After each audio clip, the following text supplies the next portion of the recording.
Welcome to Electric Liberty Land, here on the Lions of Liberty podcast, your weekly shot of culture, comedy, and liberty with your host, Brian McWilliams.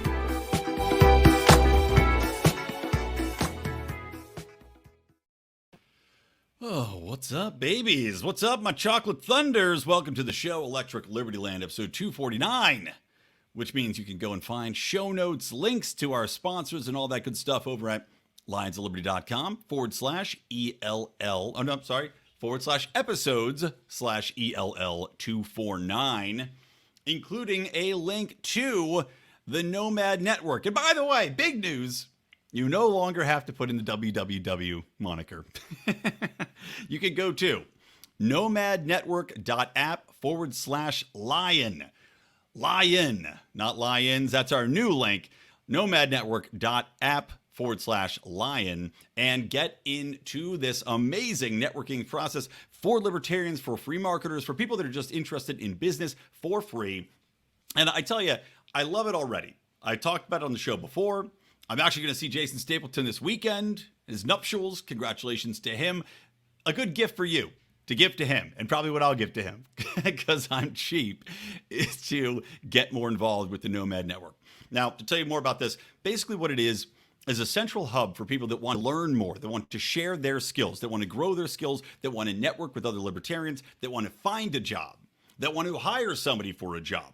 It is a networking hub/information sharing tool that you are absolutely going to adore. I love the interface. I love how easy it is to use. I love the fact that it's kind of like what LinkedIn has become in a way, in that it's more than just a business networking app at this point. And the Nomad Network is falling in that path. Except, unlike LinkedIn, you have access to all sorts of shared content from experts like myself. I'm a public relations expert. I put it out there. Hey, by the way, this is what I do. Come to me if you need any assistance. I'm going to be sharing my own expertise on the app in one of the paid programs. But again, you can get in for free by going to nomadnetwork.app/lion. Get in there today. Come join me. Come become a friend of mine in the network. And of course, like everything I post, as you should be doing with everything on every social platform. But, guys, getting into the show, woo doggy, there's a lot going on with our social networks, right? Facebook apocalypse, as I am calling it. Some people are probably calling it Facebook Gate. I feel that's lazy, so screw that. But no, Facebook apocalypse is on us. We saw, and I cackled maniacally, as did many people, especially the folks over at Twitter who said, welcome literally everybody to to the millions of people that flocked to Instagram, or not flocked to Twitter from Instagram, from Facebook, looking for somewhere to get their little hit of social media heroin, I suppose, just to bitch about the fact that Facebook is down, maybe to find out why Facebook was down, as this was a social platform that was functioning. Meanwhile, everything that was coming out in reports on what happened to Facebook, which was down for something like 6 to 8 hours, just all of a sudden was gone. And in a hilarious fashion, literally what happened was that somehow the routing network that connected Facebook to the internet and Instagram and WhatsApp and all these other programs, those are the primary three. I think there was one other one that was involved too, tied into it, that they had purchased, were removed from the internet. And they were saying this had something to do with the back-end ad routing that they use, and somehow it got deleted. My theory is that it got hacked, because we're finding this out on the heels of these revelations about Facebook being as evil as we thought it was. And I'll get into that in just a little bit. And then we found that magically Facebook couldn't access their DNS backend. I think it was a hack. We also had Gmail see service outages that day. You also saw several other large corporations see service outages that were internet-related businesses. So I think there might be something more at play here. But at the same time, maybe it's just somebody inside Facebook got pissed off, deleted all this, found out that this was going on, and decided they're going to take them down from the inside out. You know? Kind of like, what's that cheesy movie that they remade with, is it Kurt Russell in it? Where it's this young group of teens, and they're battling the commies that take over their town. I can't believe I can't remember it. See, this is why people, you can get in and produce shows with us, by the way. We call it the Nittany level because we, of course, draw our name, the Lions of Liberty, from the Nittany Lions, the Penn State team, which is ranked number 4 in the nation. Woo! Let's go State! We are Penn State. But at the Nittany level, which is, it's a $50 level. If you want to pay $100, you get even more access. But it's a $50 level, and you get to actually produce a show. Takes a couple months to get through the cycle, but you get to produce a show. And we've had several in the past, like Logan's Run. We did a review of that. We reviewed the Bigfoot show. We reviewed several other films in the past. It's a fun opportunity for you to do it. So you can make me look like an even bigger asshole than I am by getting in at that $50 Nittany level, producing a show wherein you make me watch whatever this movie's called that is on the tip of my brain, and I can't think of what it is. Well, it's not coming. That's enough time. I'm not going to spend any more time on it. But maybe somebody at Facebook decided they were going to take him down and be the hero that we need. The Batman to the Gotham, the Facebook Gotham City, and take him down. But whatever happened, they deleted all their DNS access so they could not get any connection to the internet. And hilariously, apparently the inside of Facebook was also down so that people couldn't get into the buildings to remedy the problem. Meanwhile, my question is, isn't somebody working at Facebook all the time? Right, Facebook said, and this is why I think my bullshit radar is pinging. Facebook says, well, we can't fix this problem right now because our workers can't get in the buildings to get access to the servers to fix the problem. Hey, Facebook, you're a global organization. People are on your service 24 hours a day, every day, by design. That is how you've made it. This is how the incentive works. This is why you introduced the like buttons, to keep people addicted. You're telling me you don't have staff round the clock working on this shit?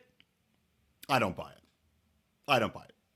Sounds like horseshit to me. This is why I think that somebody deleted it from the inside and caused a big problem for Facebook, and then they had to fix it, and they were just kind of throwing out whatever to make it seem like, oh, well, it was just a whoopsie-dipsy. It was a daisy. Zuckerberg's tap dancing outside in mime face. But despite the Facebook apocalypse, which many people celebrated, got to spend some time with their loved ones, go on, read a book, walk outside, I don't know, kiss a dog on the mouth, whatever it might be, we now see the bigger issue coming to surface, which is Facebook and this whistleblower. Her name, she is a data scientist. Frances Haugen is a whistleblower that released several thousand pages of documents and now went on 60 Minutes talking about just how evil this corporation is. Now, by virtue of how, I won't say evil as far as every person that works there is evil. I won't say that they're trying to take over the world like Dr. Evil, but the practices that they've utilized are kind of these tried and true practices of targeting youth, targeting children, and playing into what I've long said is a huge problem within our society. It's one of the reasons I say that we have so much violence. It's one of the reasons I say that we have so much problem with children and suicide. One of the reasons I say we have so much problem with children and individuals, not just children, but individual lone gunmen, right? They say, oh, gun violence, and the progressives want to blame access to guns rather than looking to the main culprit, which is culture, society, media, and social media and the interaction therein. I did an episode on this months and months ago, talking about how social media is a cancer, how it is poison, especially to young people, especially to isolated individuals. Now, this has been backed up by several research studies that have been done by social psychologists looking at the effects of social media on especially young people. How younger people now do not go and interact in the same way that people like me. I'm going to be 42 this year, I think. Yes, I'll be 42 this year. People like me, when we were younger, we would go to other people's houses. We would go play games. We'd go and play in the backyard. We would hang out in person, playing video games or talking or doing whatever it was. You were doing these things in person. You go and walk around the mall like jerk-offs, like in the movie Mallrats. That was a real thing. That was my youth. So instead of that, though, you have everybody on their phones all the time. You have social awkwardness that arises from being on your phone, on your apps all the time, and not having face-to-face interactive contact. Now, I don't know about you out there, I'll admit this, I have become slightly more socially awkward as I have aged. This is why alcohol is my friend.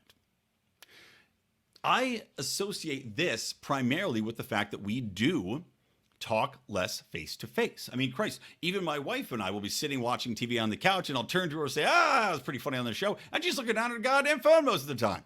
These things have taken over our society. But when we look to younger people, that have not had that earlier experience of having no phone constantly in their head. That's addictive mentality of looking on their phone, to looking for gratification, for looking for validation of their posts, looking and seeing how they compare to other children, and especially pointing out when we talk about isolation and loneliness and how this has such a detrimental effect on people's psychology as they're growing up, as they're out there, and makes them feel so lonely, so isolated, which could lead to violence, which could lead to suicidal tendencies, lashing out at people because you feel that you're the only person that's not invited. You're the only one that's not happy because you're viewing a picturesque make-believe fantasy world that is not reality. But to you, you see all these photos, you see all these people having fun. You're not invited to any of it. Especially painful is if they're your friends and you're not invited to it, right? So you see, this has a cascading effect on the psychology of children. Facebook, as it turns out, knows this. Now, I would argue, no shit. If I can figure it out, a jag-off screenwriting public relations expert slash stand-up comedian sometimes, if I can figure this shit out, of course Facebook knows it. Of course, it's obviously one of the things that is going to be a natural evolution of the social media cycle. That cycle of posting, of constantly checking, of seeing validation or being rejected from that validation, and then constantly in your brain developing a standard which your posts have to meet. Otherwise, you are a failure, you are unpopular, you are unlikable, you are unlovable, and now you got to go and get a gun and go Columbine some people. Facebook knew all this. Especially when it comes to Instagram with young girls, because that is a platform wherein you have all these filters to make yourself look beautiful and fantastic. Now, the left has always been, well, the left and ugly chicks have been crying about the fact that we glorify beautiful people in society at all times. I don't have a problem with glorifying beautiful people. You know what? I like looking at them. So do other people. You know, some people like looking at fat people. Some people like looking at ugly people. Some people looking at, I don't know, people that are missing limbs. There's a fetish for everything, folks. My fetish happens to be good-looking people. So I don't have necessarily a problem with showcasing ads and having influencers be good-looking. But you do have the problem, like I said earlier, tying in when you have little girls trying to now be influencers, trying to match up with influencers and being judged on a constant basis, not by just friends, which is bad enough, but now by strangers on the internet. Not just your everyday strangers, but probably weirdo pedophile strangers, because they're getting more sexual as they go. Remember when I did that whole episode on cuties? Which, by the way, if you didn't hear that one, go back. I reviewed it for you, so you didn't have to. But it was sickening. I mean, it was the movie, but both times exposed the sickness that is the sexualization of children while also celebrating it and showcasing it in a way that was absolutely fucking disturbing. But that's what Instagram is doing as well. Now, the other side of this coin is that this whistleblower also admitted that Facebook, as we already knew, feeds people content that will intentionally make them inflamed, that will intentionally fan the flames of what they believe in, what they hate, what they're going to get angry about, and, of course, highlights the craziest, shittiest stories. Because Facebook knows this is what's going to keep you involved. This is what it's going to keep you coming back. This is what's going to keep you pissed off arguing with assholes that you barely know and making your opinions that much deep-seated, that much more fiery, and that much more, I guess, ignorant, really, when you get down to it, because they're feeding you everything that you want to see, whether that's true or not. And that also came out. A lot of what they're promoting is the thing that they say that they're fighting against. So they're feeding you their own disinformation, half-truths that are going to make you more angry, half-truths that you're going to spout and repeat that other people will then get angry about and come after you for. They know all of this because that's what gets clicks. That's what gets people active. That's what's the most popular to talk about. It's not your pictures of your friend. It's not the pictures of your dog. It's not well-wishing. It's not a funny joke. God knows my funny jokes, they don't get anywhere near the attention of the horrible posts that make the progressives pissed off that come and start flame wars on my page if I ever post anything on my personal page that's really too political.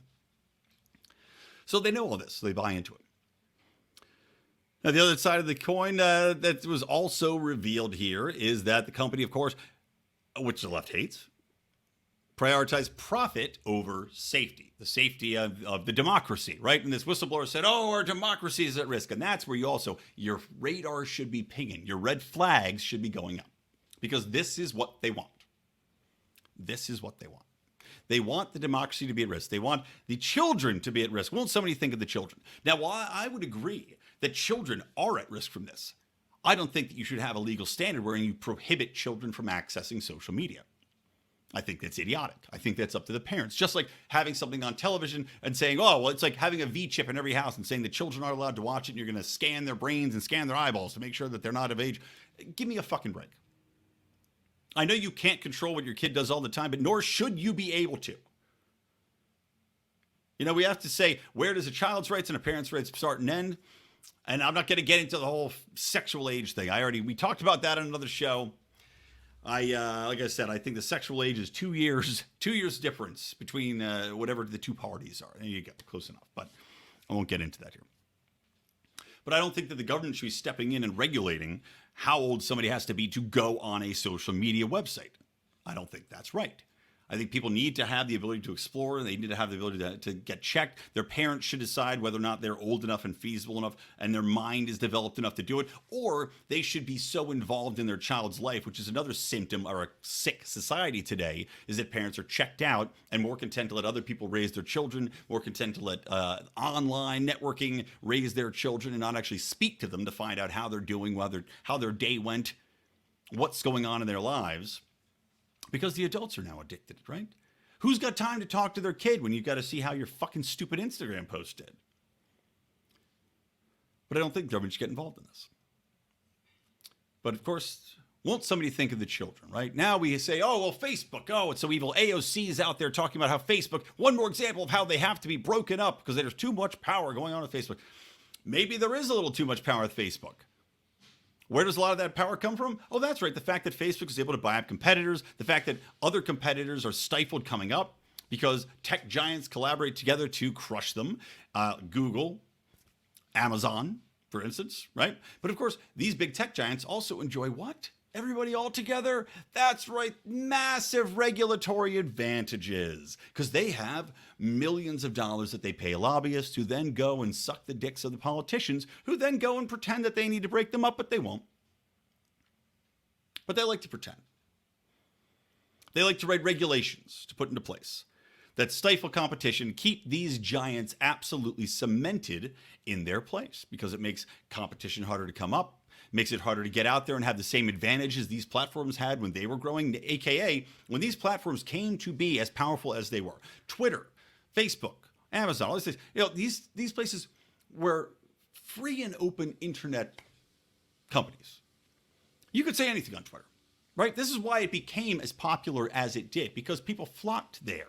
The influencers on the early ages, always the people that go to these early adopting places, you know, the early adopters, these are people who want to try something new, that are willing to throw it out there, that are willing to experiment.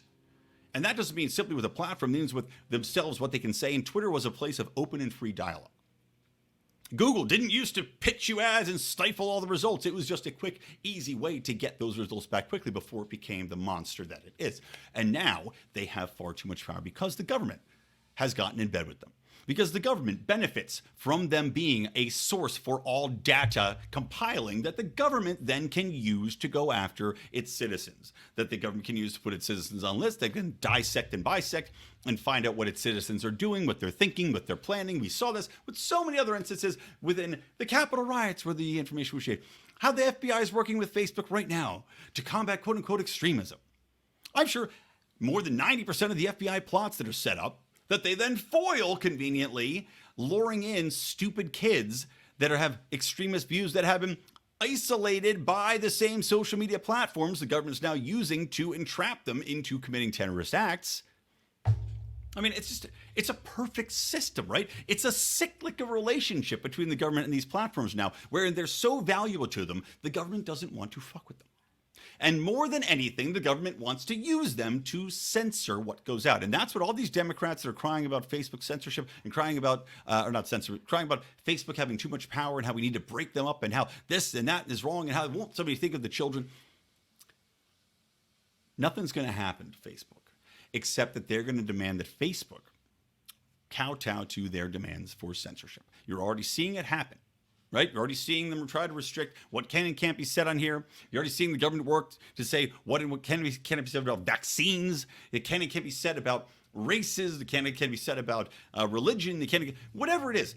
It falls into the categories of hate speech or misinformation or disinformation. You see, Australia, I already told you, access social media profiles to change and alter those. You see in the UK, they use social media profiles and what's accessed there to go to people's houses if you post something that you don't like the immigration laws.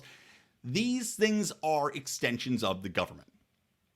So all of this is fucking hoopla. It's not going anywhere.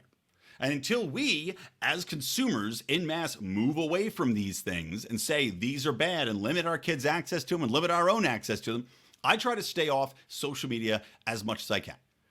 I pop in to check. Here we go. I posted something here. Typically it's just for the show. I'll go and see this. I've got a private account, private being the key word, that is only for friends and family, for my daughter's account that I share so my grandparents can see their granddaughter. I'll check that. I'll post some pictures there. Otherwise, stay out there for the most part. Pop onto Twitter, slang some shit, make some points. Otherwise, I don't scroll through it. Don't sit there scrolling through your social medias all day. That's what they want. That's what gives them their power. That's what shares your information with the government. That's the trade-off. This is the devil's bargain, the Faustian agreement, which you have entered into. And the government has now taken advantage of. They know you are addicted, and the government's no stranger to addiction. Look what's fucking happening with giving people money. Now we have a global supply chain shortage because there's not enough people to work the docks. I was talking to my father-in-law about this. He's one of the captains that brings in the giant ships from the harbor that are now backed up for a month. They sit out there waiting to get into LA Harbor. Says there's not enough people. Can't find workers. He said if he had wanted to, he was offered a year. He could have taken a year off of COVID, which means they would have had to find another captain with the experience and the time and knows how to get these giant ships in the harbor, delaying things even further. But of course, this is a symptom of a fucked up system wherein we have cult mentalities, we have authoritarians working together, spending us into oblivion, and we'll get to that in another minute. But the government knows all too well about the addiction that is free money, free services, free dependence on the government, no responsibilities, no anything. Here you go. Now you're hooked, right? You're hooked on what the government's going to give you. Facebook, here you go. You're hooked on what we provided you. Now we've got incentives. Your mind is set up, that Pavlovian instinct. Oh my God, I got to fucking like. I got to go in there and check it all. I got to see how many likes I got now. The government knows that you are addicted to it one more way because they are working with these companies. These companies are an extension of government at that point. Anyway, moving on. I want to talk a little bit about Kristen Simon. Now, Kristen Simon is a Democratic senator out of Arizona, which makes it a little bit ironic, a little bit funny, that she's now being stalked and harassed by extremist leftist immigration activists.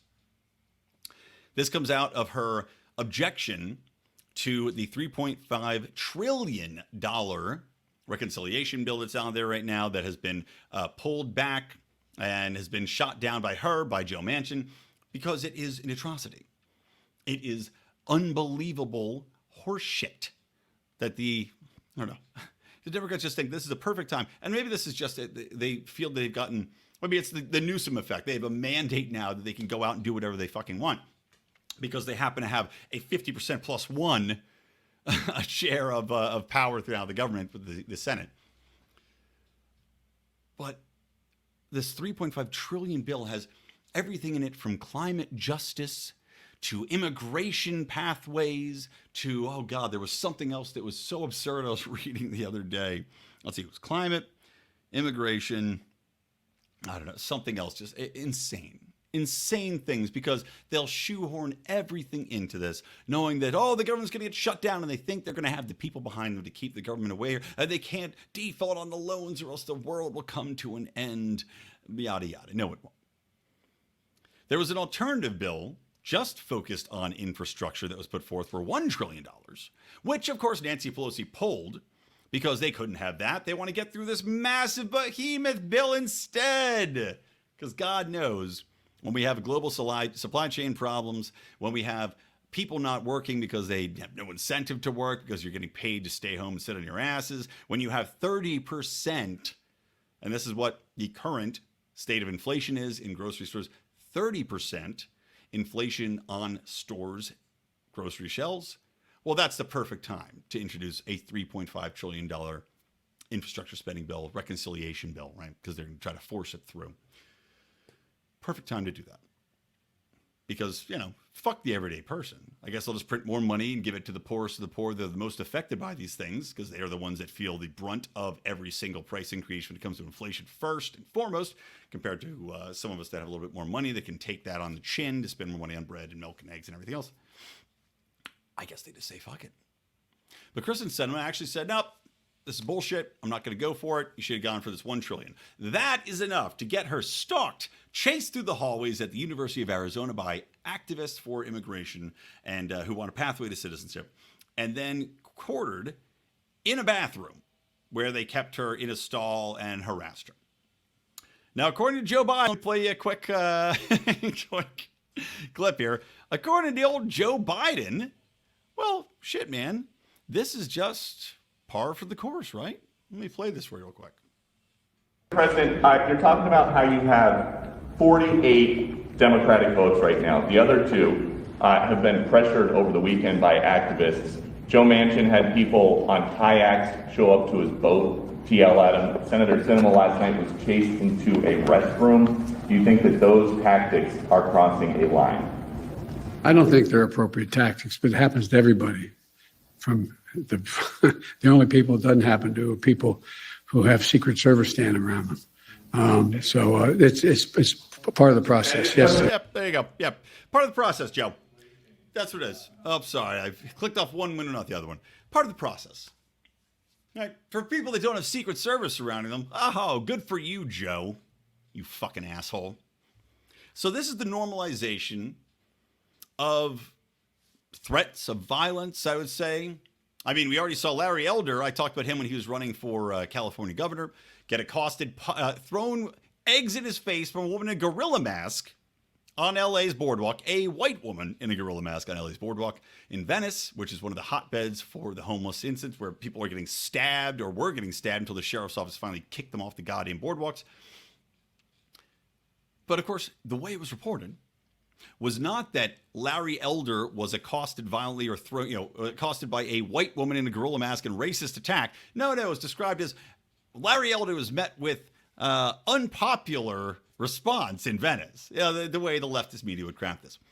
Now we're seeing Joe Biden ask specifically about what I would perceive as a pretty good threat against the senator. And let's recall also that Rand Paul and his wife were surrounded by a mob of people when they were trying to leave. I can't remember which event it was, but this was recently a few months ago that we've had other senators attacked on the Republican side of things, that Rand Paul's neighbor tackled him to the ground for no fucking reason, just for being a great guy, claiming it was over lawn clippings, and the left cheered it. Now you have Joe Biden reframing this. Oh, and let's not forget, of course, that smartest woman in Hawthorne. God, my brain is just completely failing. I'm the smartest man in Hawthorne, because I can't remember fucking shit right now. Oh my God, my brain. I have literally lost my goddamn mind right now. Maxine Waters, my God. Oh, it's like the third time today. Oh, I did not sleep well last night, just FYI. I woke up at like 3 a.m. Couldn't make sleep. So Maxine Waters routinely called for people to go out and harass people in this exact way. Go out in restaurants and scream at them. I guess you didn't have to say chase them into bathroom. Don't have to say chase a woman into a bathroom stall and then scream at her with your cell phone out, which of course violates privacy issues, all sorts of things. But according to Joe Biden, that's just par for the course, man. Man, what you talking about, boy? I mean, come on, man. It's part of the process. No, Joe, it's fucking not. It's not part of anybody's process. Nobody, I don't care if you're a fucking senator or not, nobody should be harassed, chased, and surrounded in public by a group of people. Nobody should. And to normalize this type of behavior shows you sick, twisted mentalities that these leftists have. And I've said this before. This is why I feel that the left is, and regressives, as I'm saying, these regressives. One more example, go. Regressive leftists. Let's go back to mob violence, everybody. Hooray for mob rule. Let's get the lynchings going again, right? Thanks, regressives. Great fucking idea. So you've got these leftists, again, they're like the means to an ends. They don't give a shit. They don't care who gets hurt because they believe that their goals are so special, so unique that who fucking cares how many eggs get broken? Who cares how many skulls get broken? Who cares how many people get hurt? And in the meantime, you have a society that's supposedly convinced that right extremism is the biggest danger that we face, right? These alt-right extremists. And I was just talking about the lonesters that go on social media that are ostracized, that are bullied, that are feeling isolated, that then would probably gravitate more towards a far-left Antifa or a far-right alt-right. But one of them, namely the alt-right, namely the Nazi youth that they tell us are out there, these white extremists, are such a minuscule, teeny portion of the population that they are virtually zero threat. Virtually nil. Despite the fact that they're trying to lump everything and everyone into this white extremist box so that they can go after them. And let's not forget, good old, it's part of the process, Joe Biden also told us that instead of creating a bill or a law that would go after white extremists, which would be constitutionally dubious, and as I said, would make thought crimes illegal, he instead is just going to work with social media companies. Oh, those same social media companies that we're supposed to believe these people are going to rein in. Joe fucking Biden is working with them right goddamn now to seek out extremists, to censor content, to find out who's going to do what. This is his big plan. This is his big workaround, is to stick private companies on his citizens rather than the domestic assault forces of the CIA and the FBI and the NSA. However, we're going to come back to those later because they're still going after people and still doing it in a hilariously one-sided, politically biased fashion. Now, getting back to this real quick. I really, not to say, I don't want to sound like I have any undue love for Kristen Simon or Joe Manchin. I don't know. I guess they're better than the rabble. But to hear a president simply say that being harassed, being chased, and being literally chased by a mob of people is part of the process.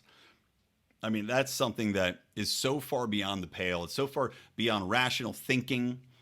So it's an inexcusable deflection. And of course, how's the mainstream media reacting to it? Crickets. Virtually nobody's talking about it in any way other than a couple right-wing media outlets who they'll dismiss. And of course, censor that content, shadow ban it, push it down as much as they possibly can. Because that, just like left-wing violence, is also part of the process. All right, let me give you a quick little sponsor here, and I'll be right back. And yes, I made this commercial. I'm not going to change it, even though I say verde in it, when apparently everybody knows that that's not the correct pronunciation, but what the fuck ever. I don't give a shit. Here you go. Hey guys, a quick commercial break here. Sponsor break for two libertarians, Vanessa Abelar and her husband, Carlos, two libertarians who run a CBD company you're going to enjoy. That is Paloma Verde CBD. Let me spell that for you so you can know where to find it. PALOMAVERDE CBD.com. Now, you can use the promo code ROAR to get 25% off your order of $75 or more. Free shipping though, so that's awesome. To help support libertarian causes, libertarian entrepreneurs, and also this show. Let me tell you about these products. These are premium grade, THC free, and with mostly organic ingredients. They've got some mink tinctures that are fantastic. Onset about 20 minutes, last 4 to 6 hours, guys. Green apple gummies, also strawberry lemonade. Those will last about 6 to 8 hours as well. Fast-acting everyday soft gels, 10 milligrams. Those will hit you fast and hard if you're in pain, if you need some relief quick. And of course, they also have their salves. I'm looking forward to this. Mark is still hoarding it. I'm going to go over and non-aggression principally, punch him in the face. But I do want to use this salve on my sore knee, this eucalyptus lavender salve. But anyway, guys, check them out. Great company. Support libertarianism, support us, and support them. Go to palomaverdecbd.com. Remember, use that promo code ROAR for 25% off your order of $75 or more and free shipping. You know, sadly, Mark actually just moved down to Mexico. As you guys know, you probably heard on Monday's show. But, you know, I believe in my ability to find a way to get together with him. And if not, punch him in the face, poke him right in the eyes. Anyway, welcome back for this second half of the show. And getting into this, you know, this show's kind of got a unifying theme. And it is bad actors being part of the process, right? We've got Facebook, bad actor, part of the process. Government's in bed with them, working hand in hand. Big talk, no action. Then you got violence from these aggressives against their own kind, eating their own. Because they dare to have some principles and don't want to simply sell America's fucking people down the river in order to fulfill a progressive, I guess, far left progressive democratic dictatorship type of order with this $3.5 trillion bill at a time when we don't have money. But the next thing I want to talk about, oh, you know what? Shit. Real quick before I just looking at my notes and I forgot to talk about this shit. I did want to talk about really fast, then I'm going to get back to this main point. Gavin Newsom, despite the fact that California has some of the lowest COVID rates that they've been dropping every goddamn day. We saw low numbers of deaths, low numbers of new cases, low numbers of everything, has just said, now, vaccine mandate, all kids under 12, or all kids over 12, excuse me. Vaccine mandate, all kids over 12. Perfect time, dickhead. I mean, perfect fucking timing. Right when the shit's at its lowest, that's when he wants a vaccine mandate. This is laying bare that none of this has anything to do with science. None of this has anything to do with protecting the population. All this has to do with authoritarianism. All this has to do with the simple premise that Democrats have to be right, that they have bought into this pharmacology, technocratic, authoritarian democracy, as they would call it, and that they are willing to go to the ends of the earth. They don't care who they hurt. They don't care that children are probably more likely to be injured from the vaccine than from COVID, right? And the stats on children having this, it's statistically insignificant how many children die from COVID. Even the Delta variant. They were talking about, oh, well, children went to the hospital more. Yeah, they didn't die. Didn't die. And anytime one kid dies, the media tells you, oh my God, one kid died that was 10. Later on, we find out there was a comorbidity. Later on, we find out that it wasn't simply COVID that killed this kid, that it was a tragedy. And even if it was COVID, kids also fucking die from the flu. Perfectly healthy kids die from random viruses every single year. It doesn't mean that every child dies from that virus every single year. But of course, that's what these people want you to believe. That's what social media amplifies and feeds us. There we go, tying it all back in together, guys. But I did see that there were hundreds of teachers or thousands of teachers marching, blocking the Brooklyn Bridge. I hate when anybody blocks public throughways. I find it obnoxious and it really pisses me off. However, there are certain times that I can get behind it. This is one of those times. Just like with the Australians who flooded the streets in hundreds of thousands from what it looks like, continue to flood the streets and protest Australia's zero COVID policy, which, by the way, the government seems to have finally gotten the fucking message. Maybe you have enough cops get run over by thousands of people. You finally get the message. Maybe the social media leaking out finally gave people the message, yeah, Australia, you better back the fuck off or you're going to be in the middle of a civil war, even though your population's unarmed. But we also saw that New Zealand is backing off their zero COVID policy. So good job, Australia. Australians having the guts to go out and protest in the streets in the hundreds of thousands, something we should be doing right here, has now saved the people of New Zealand from a similar fate. So good on you. But at the same time, we're seeing giants in the corporate world still push through these vaccine mandates. The airlines are pushing through vaccine mandates, even though Joe Biden extended, now it's not till November 22nd. We'll see what happens with it. But you still are seeing hundreds of people are refusing to go to work. They're refusing to comply with this. You're seeing the healthcare industry, hundreds of people refusing to comply with this. Good. Fucking good. I hope these companies get hit hard. I hope that they have their basic ability to compete in the marketplace infringed and impinged by this bullshit that they're adopting rather than fighting back against it. But one that's helping them along the way is ADP. Now, I have a friend that works for ADP, but I don't care. Fuck ADP in the ass. ADP, if you don't know about it, is like a big HR processor. They help with payments. They help with finding HR, filling them in, and all this other shit. They now have gone within their massive database, which is used by millions. They now are saying, oh, this person has COVID, or this person is, COVID vaccinated, and this person's not.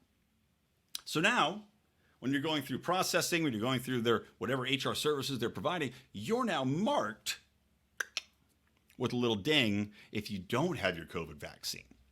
Now that to me seems like a violation, again, of knowing my health privacy.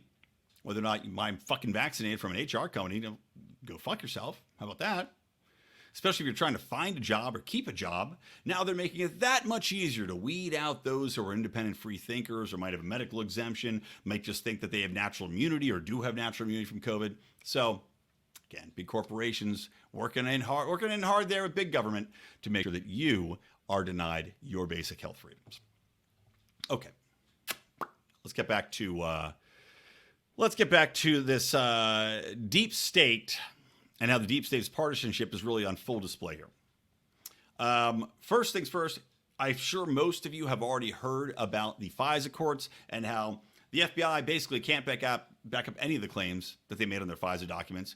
We've known that the FISA court system, that secret court in which basically the FBI, the CIA, whoever would go, is primarily the FBI though, would go, file for a surveillance warrant, file for, whatever they wanted.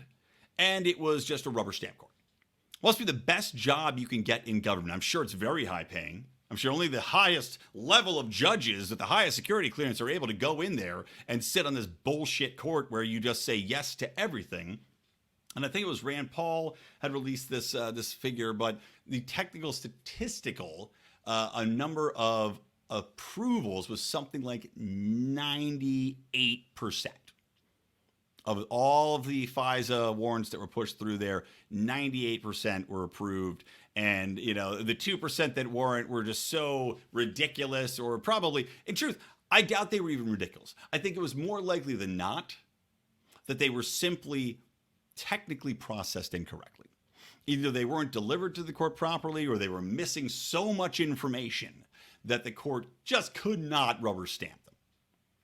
But now, FBI, we're finding from this new report that the FBI can't back up dozens and dozens and dozens of surveillance applications naturally. So this is from DOJ Inspector Michael Horowitz, released report saying FBI ignored its own Woods procedure, which is the set of rules the Bureau follows. This is from a Washington Times piece, so I'm reading it. The set of rules the Bureau follows to ensure accuracy in its applications to monitor Americans under the Foreign Intelligence Surveillance Act, FISA. He uncovered at least 183 applications between 2004 and 2019 in which the Woods file, aka the document they need to back up their argument, was missing, destroyed, or incomplete. Now, I was just saying that like the 2% that were denied out of the thousands of these applications that came in must have been missing a massive piece of information, but I was clearly off base because this is missing the one fucking thing you're supposed to have. The one, which is basically why this fucking thing is appropriate. So I don't know what I was thinking. What a dickhead I am. Oh my God. Anyway, this shit is par for the course. I mean, nobody should be surprised with this. Nobody should be surprised that these judges are happy to rubber stamp this shit and push it through. Nobody should be surprised that the FBI has the audacity and the arrogance to think that they can just abuse their surveillance powers, abuse the American people, and abuse the American population by virtue of the powers given to them by our own fucking elected representatives, right, who continuously ratify everything from the NDAA through to the, what's the other one, the National Defend America Act, right? That's the NDA. I think that's what it stands for. That continue to ratify and re-up the Patriot Act until finally, it got gutted slightly. But then they went and gave them even more powers under the new one. The same America that still views Edward Snowden as a traitor. A man who now, by the way, should have been completely removed from any sort of charges. I mean, they found that what he did was, in fact, blatantly point out that things were unconstitutional. So, thanks, Ed. But no. He's still persona non grata in the United States of America. I'm sure the deep state would gladly assassinate him if they had the chance. This is par for the course, right? So not only can they not back up like 200 of these, and let's not even get into the other ones that they could theoretically back up, and which probably include all sorts of falsified information, like with Carter Page during the Russiagate scandal, like with any number of these other invented scenarios in which they leave out information, like that Carter Page was a CIA informant, but who cares? Got to get that surveillance warrant. Let's ignore that, right? There's still these 200, but they get these things rubber stamped, fine. Yeah, par for the course. But it's not only that they have this power that's just been given to them, that's passed through to them. It's where they decide to point the power to that's so upsetting.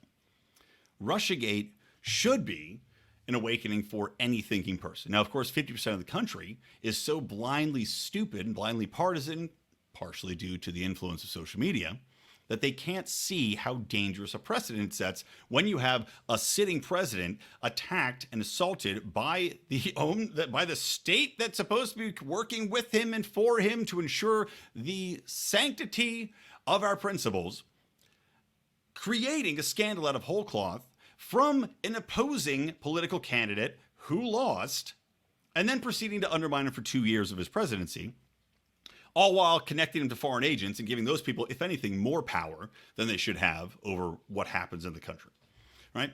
Never mind all of that. But now let's talk about the FBI's current director. We open up this story. Well, he was sitting down during a Senate hearing, and this is a House Civil Rights and Civil Liberties Subcommittee hearing on, quote, confronting violent white supremacy. Allow me to do a big jerk-off motion. Wank, wank, wank. Confronting violent white supremacy, examining the Biden administration's counterterrorism strategy. The Assistant Director of Counterterrorism for the Federal Bureau of Investigation, Timothy Langan, now said that he seemed to lend credence to Representative Jerry Nadler, oh God, he's also the worst, infamous claim that violence by the far-left group Antifa is a quote-unquote myth. Now, let me tell you for a fact, Langan doesn't know what he's fucking talking about. You know how I know that? Because he said it himself. He has no idea what he's talking about when he says that Antifa is a myth. And he didn't say that specifically, but he went on to say that the FBI doesn't consider Antifa a quote-unquote organization, which is the biggest cop-out I've ever heard in my life, and they don't keep track of their extremist violence. Quote, I'm sorry, I don't know, some asshole named Mace is asking this guy, how many acts of violence or domestic terrorism has Antifa committed over the last 2 years? This is asked of Deputy Director Langan. Langan replied, quote, since we don't categorize Antifa, nor do we calculate or collate information regarding Antifa, that movement, we don't have that. But we can provide you information on anarchist threads and cases in general. So, this guy, Mace then said, I guess since Antifa is a myth, that type of violence isn't worth tracking. Oh, I'm sorry. That part's not it. I read a wrong part of the article. Long story short, Langan admitted that the FBI, which is supposedly the Federal Bureau of Investigation looking into all sorts of crimes. I mean, shit, I watched the X-Files. Actually, Mark gave me his I Believe poster from the X-Files, which I'll put up on my wall behind me, even though I use the green screen now for the most part. But if the X-Files investigates, or the FBI investigates aliens, why the fuck wouldn't be investigating a quote-unquote non-organization that is 100% organized? We know this by virtue of the fact that Antifa members consistently travel from city to city and are funded in their travels, in their activism. They have manuals that are fucking published. How many organizations do you have to have published manuals to be downloaded? We know they travel here, there, and everywhere. We see the same faces in the same organizations. They have the same modus operandi. They have rules for governance. They have rules for press. They have their own press corps. Antifa, a non-organization, has its own traveling press corps. Wouldn't you think the fucking FBI should investigate that? Don't you think that this group, which is known for documented violence that's literally on camera every single week, as reported by Real Press, Jeremy Lee was just on the show. He travels, I said, dances with Antifa, right? That's the nickname I gave him in the episode. He's out there documenting Antifa's repeated violence here in Los Angeles, where they assault people on a regular basis. They assault media, they assault women, they assault men, they assault elderly. Sometimes they assault each other. The fucking FBI doesn't consider them a threat. But in the meantime, we'll have a whole confab about the threat of white extremist violence. By the way, FBI, you might want to think about this fact when you're talking about white extremist violence. The vast majority of Antifa are white. They're white, spoiled, rich little fucks that went to private schools and now consider themselves culture warriors. They're almost all white. They're almost all violent. And they're definitely extremists.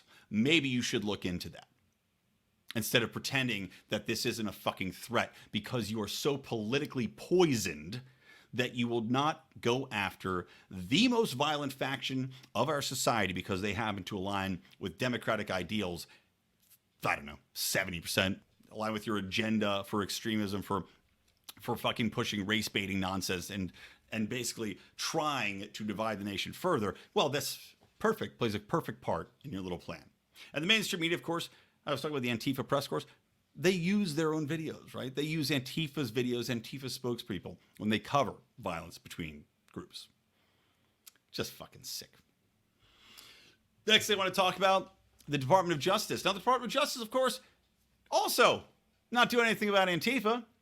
The Department of Justice refuses to prosecute most people that are brought in. They were part of the Black Lives Matter riots. They were part of the Antifa actions, that the ongoing Antifa violence in Portland, in Washington, in Los Angeles.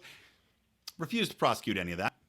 Gascon, noted piece of leftist shit, a aggressive to the farthest extent of aggressivehood here in Los Angeles. He is the DA. Refuses to prosecute any Antifas. Refuses to prosecute homeless that break in and assault people and steal shit. Refuses to prosecute any Black Lives Matter rioters. The DOJ, similar thing. Of course, they went after the Capitol 6th, quote-unquote, rioters tooth and nail. They're throwing mothers that happen to be in the vicinity in jail and separating them from their children. Meanwhile, they're letting informants go, like people from, not Patriot Prayer. I think there was another guy, the Oath Keepers, right? Oh, they're not investigating him. He's able to walk free. But they are happy to go and dive through all of your social media posts and find out just where you are and what you were doing. You know, if you were Capitol rioting, and throw you in fucking jail for the rest of your life, even if you did nothing but happen to be standing around the vicinity. In the meantime, guess what else they're going to investigate? Because it doesn't go along with their political agenda of forcing people to vaccinate their children, vaccinate themselves, to deny people's children the ability to learn facial expressions, probably give people a lot of learning disabilities and social anxiety and social learning disabilities by forcing masks on children after the age of fucking 2. Well, parents who don't like that, parents who go to school board meetings and raise a stink and tell these people to go and shove it where the sun don't shine, which is exactly what they should be doing, those people are now getting investigated by the Department of Justice. What for? Oh, that's right. Threats of violence and extremism. Yeah, guys, it doesn't take much because, of course, teachers' unions, which are the biggest backers of the Democratic Party that have ever existed, because other unions, other workers' unions are actually separating from them. Now, teachers' unions, these fuckers bent over backwards to adopt vaccine mandates, to stay out of school as far as they could, as long as they could, to deny children the education that they're supposed to be assuring them as public servants. But the other unions have started to distance themselves from the Democrats. So it's very important that Democrats keep the teachers' unions happy and in their pocket. Thus, this is why they're sicking the Department of Justice on parent groups, on teachers that post on social media or go to school board meetings and raise hell over critical race theory, over vaccination, that dare to mention the fact that they're basically telling their kids to hate themselves while telling them to mask up, while telling them that all white people are evil, while telling them that capitalism is evil, yada, yada, yada, on and on. So how dare parents try to have any influence over what their children are learning, what they're doing, how they're developing, if it goes against this pure democratic horseshit aggressive agenda. So the Department of Justice now, in a blatantly political move, yet another deep state, politically biased organization, is going after anybody that doesn't toe the line. Cute, huh? I think it's cute. It's as cute as me when I wear a pretty dress on Sunday. Anyway, that's more or less it, guys. I want to tell you, I have one more story. But before I do, I want to tell you about Matt McKinley and Burnin' Daylight. Love Matt. He is an awesome guy, funny guy, literally has a great podcast that you are not going to find anything like anywhere in the libertarian nor podcasting world at large, which is a podcast, excuse me, from a cowboy. And he is an actual cowboy. Sometimes he does podcasts on horseback, sometimes he doesn't. Someone's just it is fantastic podcasting studio there where he has a Lions of Liberty sign in the back, which I greatly appreciate. But you're going to like Matt. You're going to like his interacting. He's got some great guests on there. He's got a great take on there.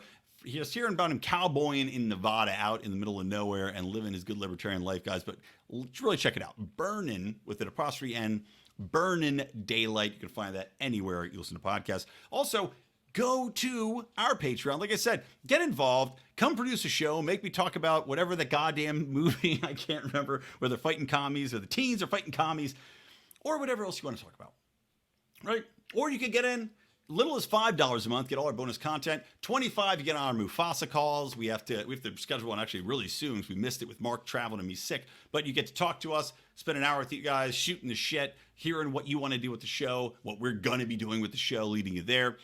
$100, you actually can get involved. You'll get your product, your service out here, have us talk about it, promote you on the show, and of course, you also get to influence a show yourself. It's all good stuff, guys. So check us out there, patreon.com/Lions of Liberty or lionsofliberty.locals. Less options there, but just for the basic access. If you don't like Patreon and you also want to hear the bonus content, go there, find that out. Okay, wrapping it up. I found an interesting story here. And this is something, very close to where I live. Basically, there was a story of a African-American couple, all right, earned beachfront property in the 1900s. Now, I believe this is right down in Manhattan Beach, which is right down the street from me. But a lot of land, and was taken from them by eminent domain. Now, eminent domain has fucked over tons of people, not just black people. Let me make that blatantly clear. Donald Trump has used eminent domain to fuck over thousands of people over the course of his tenure, I'm sure, for building casinos, for everything else. So eminent domain is not a racist topic as much as it is an abuse by government. And this is why I made the point in the past that it's not racism, it's not white people, it's government. And the more power government has, the more systems in place that give government the fucking authority to infringe on your liberty, your ability to work, your ability to go out, converse with your neighbors, free trade, free movement. Well, you're asking for trouble, and eminent domain is a poisonous concept which has been used to the detriment of millions of people over the years. It typically always results in not just, they'll tell you it's for, we have to build a border wall to protect ourselves, or we have to build this highway, and your house is right in the way, right? So these are some examples that maybe you could make some sort of argument to say, well, the functionality of it, but at least, hopefully people get paid. Well, these people just got fucked out of it completely because of the 1900s. But for the most part, these eminent domain projects are used on stadiums, right? So some jerk-off billionaire can make millions off the system in place for the taxpayers, and he's just been raking in all the fees from all the people, or they're used to build casinos, or they're built to use whatever shit the government wants to put into place. So eminent domain is evil. But this makes me happy. This makes me happy that these people, they're getting back their land, and this land is worth a ton of money. And I say, you know what? It's good to see one small deed in a poison world, even if it comes from piece of shit Gavin Newsom. But he signed a law last week returning beachfront property to the heirs of an African-American company or couple who had owned it. Interesting. that's going to do it, guys. I want to remind you to listen to the Boring Podcast, the funniest show. I know some of you did. I saw the numbers tick up a bit there. Guys, we do a live show. It's fucking hilarious. It's every Wednesday night. We do it at 7 o'clock Pacific, 10 o'clock Eastern time. Runs about an hour. But we're just talking shit. We're telling stories. We're looking at Twitter videos. We're looking at Twitter comments. We're making fun of celebrities. We're playing What's in That Ass. Here, I'll play you the intro to What's in That Ass right now. You can listen to it. And I'll play the Am I the Asshole song, which has Rico's stupid face on it. Here's What's in That Ass. What's in that ass? Anyway, we play 20 questions about things that are stuck in the human rectum. It's good fun. We tell stories from the fraternity. We talk about movies. We talk about TV, anything that pops into our minds. It's one of the funnier shows that you're ever going to hear in a podcast form. So if you like us, if you like what we do here, and you want to support us in other ways, laughing and get a little break from politics, I know I have been getting burned out as fuck lately. Just to be perfectly honest with you, so I am listening to more stuff that is not politically centric. I need a couple months of head clearing space here. So hopefully you will join us and have fun. And, it's still, you get our point of view, obviously. But that's a good little break for you. So check that out, guys. Boring Podcast, BOHRNG Podcast, anywhere you want to download that podcast. And if you think about it, give us a 5-star review on iTunes, very helpful. Or just share it with a friend. And, of course, Mark's also got the Second Print Podcast. That is his podcast with Remzo Martinez. They talk about comic books and other nerdy dork stuff. No, I used to read comics. It's fun stuff. So check them out as well. All right, that's going to do it, guys. For me, Brian McWilliams from the Lions of Liberty and from Electric Liberty Land. Always stay plugged in to Liberty. And don't forget, I'm going to be at the Austrian Conference in Vienna. Come out to Austrian Conference in Vienna. It's awesome. AustrianConference.org. I'll be there. November 5th is my podcast panel. Okay, bye.